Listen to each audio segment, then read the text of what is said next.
जय हिंद साथियों, देखिएगा उत्तर प्रदेश के अंदर होमगार्ड की वैकेंसी जो आने वाली थी 45,000 पदों की, उसके संबंध में जानकारी अपडेट आई है। बाकी आपके जो मेन इंपोर्टेंट सवाल है, क्या सर अदर स्टेट वाले इसका फॉर्म भर सकते हैं क्या, क्या नेगेटिव मार्किंग इस एग्जाम में होगी, या फिर इसका नोटिफिकेशन कब तक आ जाएगा, ये बोलता ये जो सवाल है वो ज्यादा इंपॉर्टेंट है। बाकी डिटेल मैं अभी आपको बताता हूं और उसके बाद में इन सवालों के भी जवाब आपको कम शब्दों में ही जो है मैं आपकी जानकारी इस पूरी को खत्म कर देते हैं। तो वीडियो को लाइक कर दीजिएगा और चैनल को सब्सक्राइब कर लीजिएगा। यहाँ पर आप देखिएगा 45,000 होमगार्ड की भर्ती का रास्ता साफ हो गया है। गाइडलाइन को मंजूरी मिल गई है। उत्तर प्रदेश पुलिस भर्ती बोर्ड जो है ये भर्ती करेगा। लिखित और शारीरिक मानक परीक्षा होगा, मतलब जिस तरीके से कांस्टेबल का वैकेंसी होता है वैसे ही उसी पैटर्न पर जो ये वैकेंसी है इस बार भरी जाएगी। एग्जाम, फिजिकल, मेडिकल, उसके बाद ज्वाइनिंग हो जाएगा। तो यहां पर पूरी बात आपने उम्मीद करता हूं कि पढ़ ली होगी। बेसिकली आपको पता है कि कल एक शासनादेश जो जारी हुआ था और उसके अंदर पूरी सारी बातें जो है वो लिखी गई थी, वही सारी चीजें मैं अभी आपको थोड़ा सा बता देता हूं। यहां पर आप देख लीजिएगा, चलेगा, ये मैंने पढ़ लिया है। इसके बाद में इसे संक्षिप्त करने का एक देखिए, हर जिले से रिक्त पदों का भेजा जाएगा प्रस्ताव। ये वैकेंसी जो होती है ना वो आपको स्टेट वाइज देखने, मतलब डिस्ट्रिक्ट वाइज देखने को मिलती है। हर डिस्ट्रिक्ट से कितने पद वहां पर खाली है वो एक पूरा का पूरा जो है वो इधर से ना प्रस्ताव जाता है कि साहब हमारे इस डिस्ट्रिक्ट के अंदर इतने पद खाली है, तो फिर उसी हिसाब से उसमें जो है वो नियुक्ति की जाती है। अब ओवरऑल आप इसको एक बार देख लीजिएगा, उसके बाद आपके भी सवाल जो यहाँ पर मेंशन किए हुए हैं मैंने इस वाले पेज में, वो मैं आपको अभी कंफर्म कराने वाला हूं। तो देखिएगा, अगर आप को ज्यादा जानकारी नहीं है तो बेसिकली होमगार्ड का वैकेंसी आपको पता है बहुत समय के बाद में आया है और इसमें क्या होता है कि पहली बार ये सारी चीजें देखने को मिल रही है। जैसे कि एग्जाम है, ये पहले एग्जाम नहीं होता था और साथ ही में हमारे साथ होमगार्ड जो है वो ड्यूटी करते हैं। तो अगर आपका संबंध या जानकारी कोई रिलेटिव्स नहीं है तो आप अपनी कमेंट छोड़ दीजिएगा, मैं आज ही उनसे पूछ करके आपको जो है वो पूरी डिटेल्ड जानकारी दे दूंगा। बाकी मुझे पता है। अब आप देखिएगा, इसके अंदर आप देख रहे हैं कि 45,000 से ज्यादा पद होने वाले हैं। ये मैं श्योर हूं कि ये वैकेंसी 45,000 से ज्यादा ही आएगी, इसमें कोई किंतु परंतु वाली बात नहीं है। 45,000 से ज्यादा होगी, ये श्योर है। इसके बाद क्योंकि देखो आपको पता है जब भी कभी होमगार्ड की वैकेंसी कभी भी आती है तो ओवरऑल आपने देखे हो यूपी में तो इस तरह की जो पैटर्न पर जो वैकेंसी आई है वो पहली बार है, लेकिन ज्यादा 45,000 तो बहुत कम पद हो जाएंगे, ये लगभग 50,000 को क्रॉस करेगा। इसके बाद में योग्यता आपने 10th पास कर रखा है तो बिल्कुल आप इसका फॉर्म भर सकते हैं। इसके बाद में अगर मैं उम्र की बात करता हूं तो यहां पर आप देखेंगे उम्र को लेकर के जनरल ईडब्ल्यूएस के लिए 18 साल कम से कम और 30 साल, ठीक है।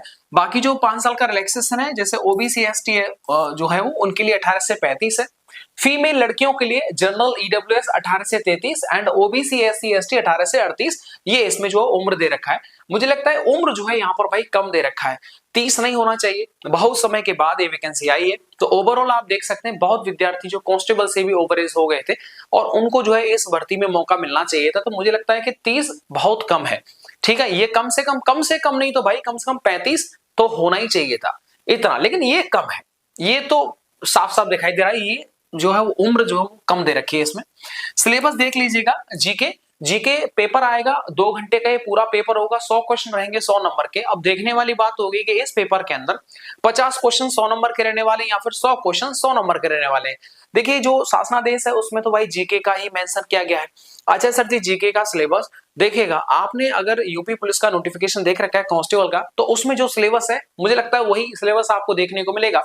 कहेंगे कि आप सर उसमें 12th है, क्योंकि कांस्टेबल 12th के लिए होता है और इधर होमगार्ड 10th से है, तो देखिएगा सिलेबस वही रहेगा। बस आप जो इसका लेवल है, क्वेश्चन का लेवल है, बस वही चेंज होगा।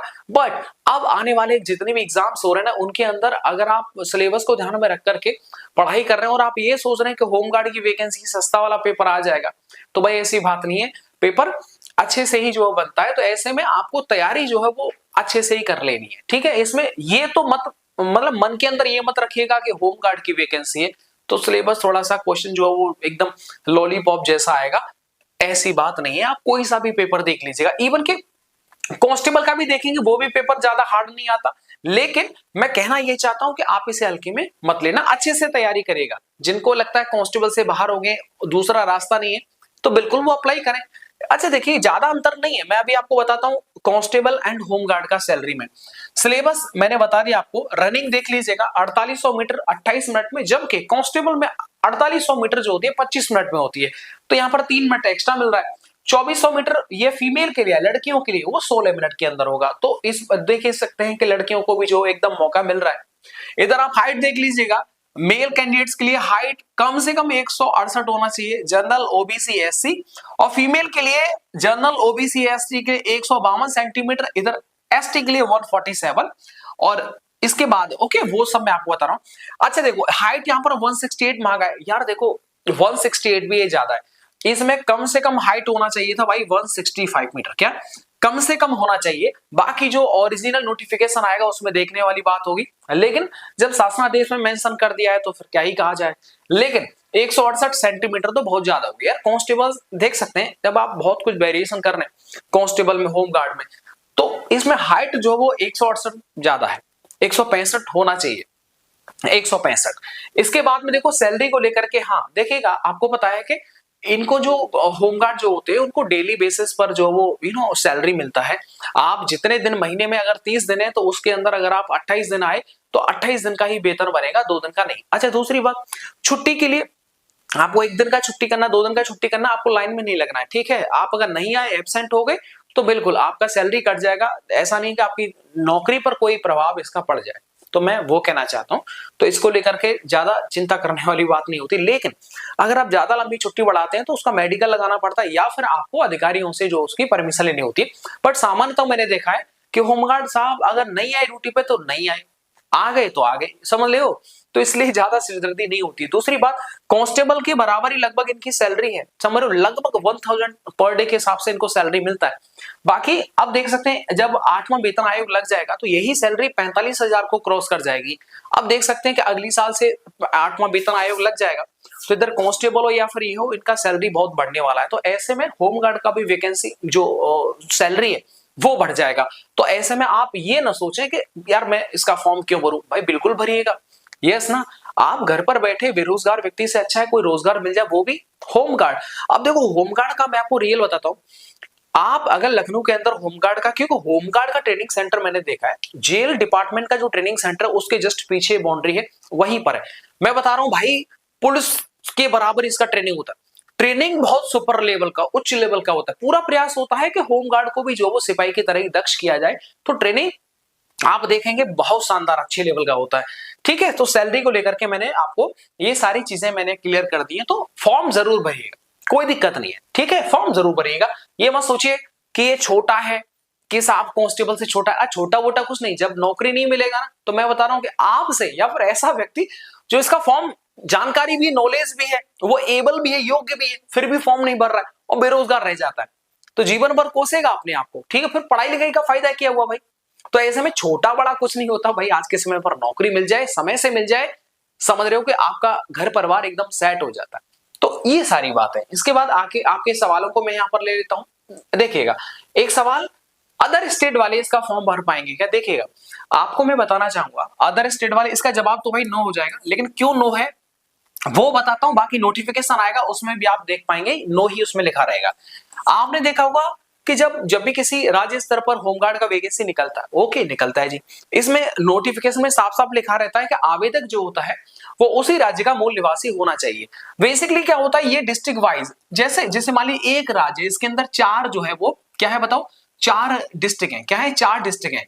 अच्छा, ये जो वैकेंसी के फॉर्म भरे जाते हैं वो डिस्ट्रिक्ट वाइज भरे जाते हैं। आप किस डिस्ट्रिक्ट से हैं, क्या आप किस डिस्ट्रिक्ट से हैं। लेकिन कांस्टेबल में ऐसा नहीं होता है, वो डिस्ट्रिक्ट वाइज नहीं होता, वो ओवरऑल स्टेट वाइज होता है। तो जहां पर भी डिस्ट्रिक्ट वाइज आ गया, फॉर्म भरेंगे, वहां पर ऑप्शन आएगा कि आप बताइए यूपी के किस जिले से संबंध रखते हैं, कहां के मूल निवासी, तो बताओ आप कहां पर भर पाएंगे। तो इसीलिए होमगार्ड की वैकेंसी में उसी स्टेट के बच्चों को जो है वो प्राथमिकता दी जाती है, अदर स्टेट से नहीं लिया जाता, क्योंकि ये जो सरकार होती है उसका अपना जो है वो शासनादेश होता है, उसकी अपनी व्यवस्था होती है। तो ऐसे में अदर स्टेट वाले विद्यार्थियों को मौका नहीं मिलता है, ठीक है। बाकी देखने वाली बात होगी नोटिफिकेशन में 1% अगर चेंज हो जाए तो, बट फिलहाल में देखा गया है, अदर स्टेट को भी आप देख लीजिएगा, साफ साफ लिखा रहता है कि अदर स्टेट मतलब मूल निवासी उसी राज्य का होना चाहिए, ये वाली बात है। आगे देखिएगा नेगेटिव मार्किंग, देखिएगा अब नेगेटिव मार्किंग का पता चलेगा नोटिफिकेशन आने के बाद, लेकिन अगर मैं इसका एक परसेप्शन लगाऊं तो मैं ये कह सकता हूं कि इस एग्जाम के अंदर नेगेटिव मार्किंग नहीं होगी, ऐसा मैं बोल सकता हूं। बेसिकली देखिएगा होमगार्ड वैकेंसी में वो भी अब देखिएगा खाली जीके जीके भरा हुआ है, ठीक है। अब जीके में सामान्यतः आपने देखा होगा कि अगर नेगेटिव मार्किंग आ गया तो फिर बचेगा ही क्या। तो ऐसे में नेगेटिव मार्किंग संभवतः, क्या मैं आपको 80/20 बोल रहा हूं, ठीक है, 80-20 में बोल रहा हूं, 80 की तरफ जा रहा हूं कि मैं चाहूंगा कि इसमें नेगेटिव मार्किंग ना हो। आगे देखिएगा नोटिफिकेशन कब तक आ जाएगा भैया। देखो नोटिफिकेशन की अगर हम बात करें तो ये आप श्योर रख लीजिएगा कि भाई ये भर्ती 2026 में ही आएगी, क्योंकि अभी तो जो वो हर डिस्ट्रिक्ट से जो है वो है ना पदों की संख्या मांगी जाएगी। और दूसरी बात मेल फीमेल, इस बार मेल फीमेल महिला पुरुष दोनों को जो मौका दिया जाएगा, तो इसमें समय लगेगा, इसमें समय लगेगा। तो 2026 में ये वैकेंसी जो देखने को आपको मिलेगी। बाकी आपके जो भी सवाल हो वो आप जरूर पूछ सकते हैं। वीडियो को लाइक एंड चैनल को सब्सक्राइब कर लीजिएगा। मिलता हूं आपको नेक्स्ट वीडियो के साथ। वीडियो को देखने के लिए आप सबका बहुत बहुत शुक्रिया। Thank you.